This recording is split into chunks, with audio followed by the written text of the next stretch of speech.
Hi there, it's Wavelet Audio, and today we're exploring some quick yet powerful features of our engine that you might have missed.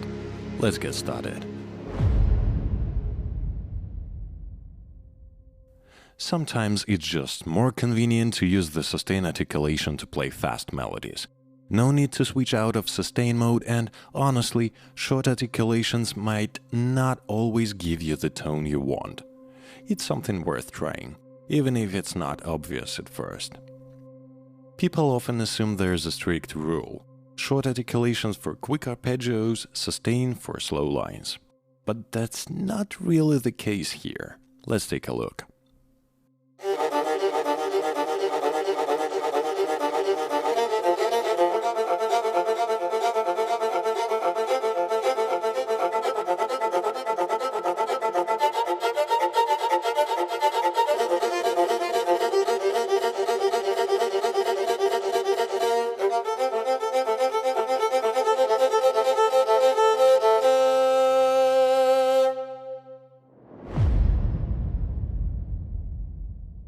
One of Runa's best features is its harmonics, and there are more than one type. Let's start with the hard harmonics. They are punchier, more aggressive, a bit harder to control, great for adding strong accents. Once triggered, you can't smoothly fade back into sustain. These harmonics aren't looped and will eventually stop on their own. To cut them off sooner, just hit in a note.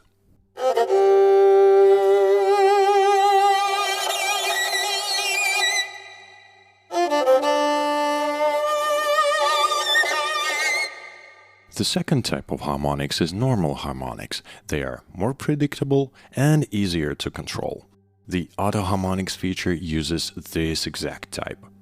They are looped, so you can hold them for as long as you like.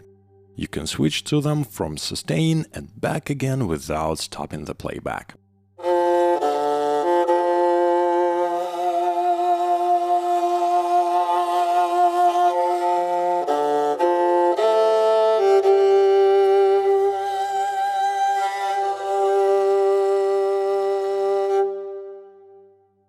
And actually, you can take it a step further. Start with a sustain, move into normal harmonics, and then jump into hard harmonics, building up the tension as you go.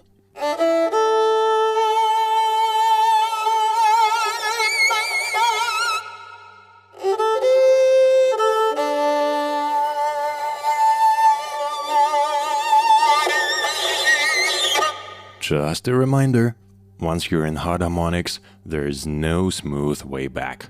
It's the final stop. We didn't really cover this feature in the walkthrough, so let's fix that. Right here, in the sustain articulation, there's a tab for the rhythm section. In sustain mode, Runa is always playing with some internal rhythm. By default, we've set it to one long step, so there's barely any rebound motion happening. But you can actually load one of the built-in patterns to get the rhythmic phrasing you need.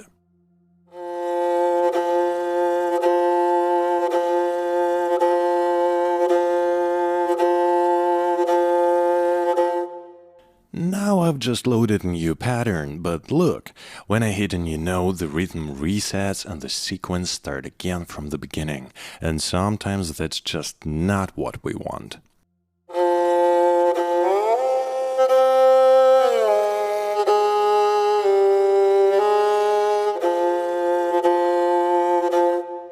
So let's turn off restart sequence. Now Runa will keep the rhythm going without restarting it. Let's also set a higher offset value. For slower rhythms, a bigger offset works well. For faster rhythms, use a smaller offset. But honestly, it's just always worth experimenting.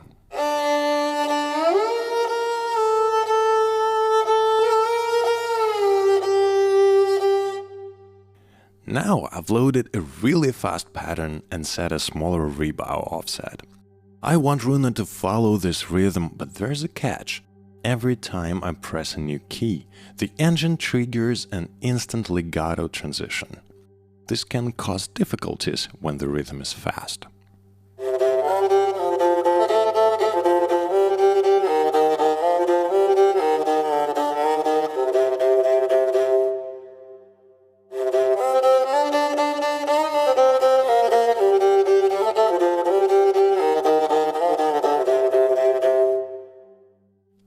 can disable this behavior so that when you press any note, the engine waits for the next step in the sequence before triggering it. This helps to keep the rhythm steady and avoids sudden changes.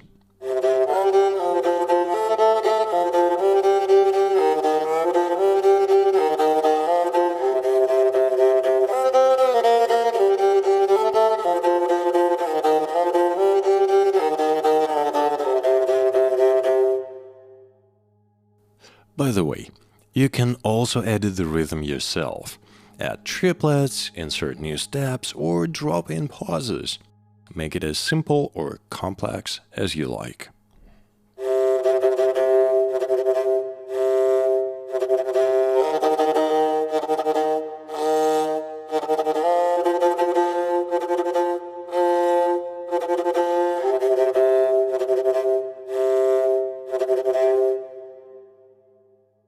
And of course, we've prepared a wide selection of presets to get you started.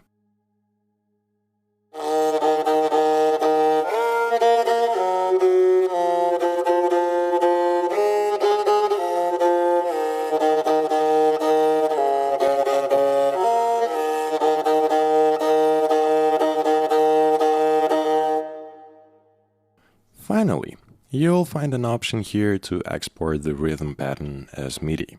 Super handy if you want to use the same groove with another instrument, like drums, for example. Here we can see the legato offset settings, and I recommend adjusting these to fit your playing style.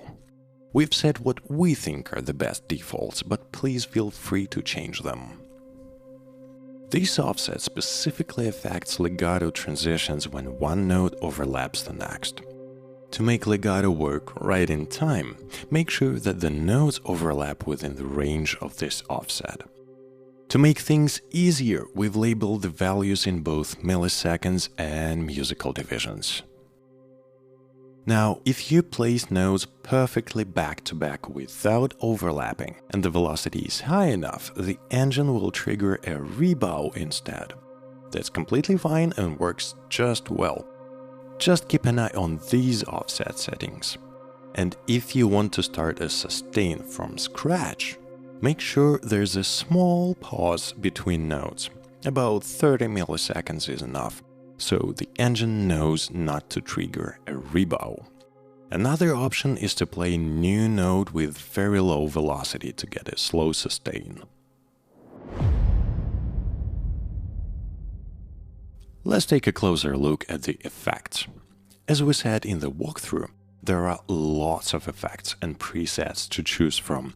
You can also rearrange and edit them however you like. Here you'll find some handy tools for working with effect slots. You can quickly copy an effect to another rack or remove it. Just to recap, we have 3 racks, 2 for microphone channels and 1 for the master. Also, don't forget that you can modulate almost every parameter in the effects section. So let's clear everything, drop in a few effects and add some modulation.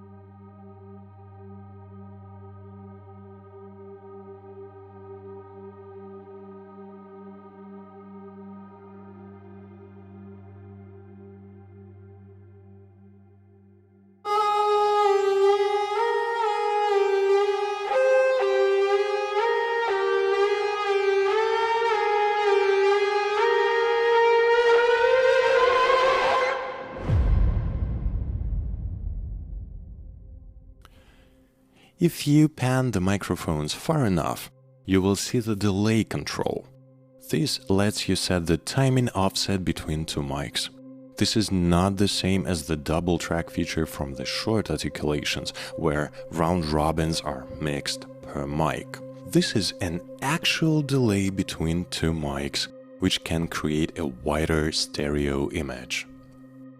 Runa will automatically switch this feature off if the microphones are not panned enough to avoid any phrasing issues.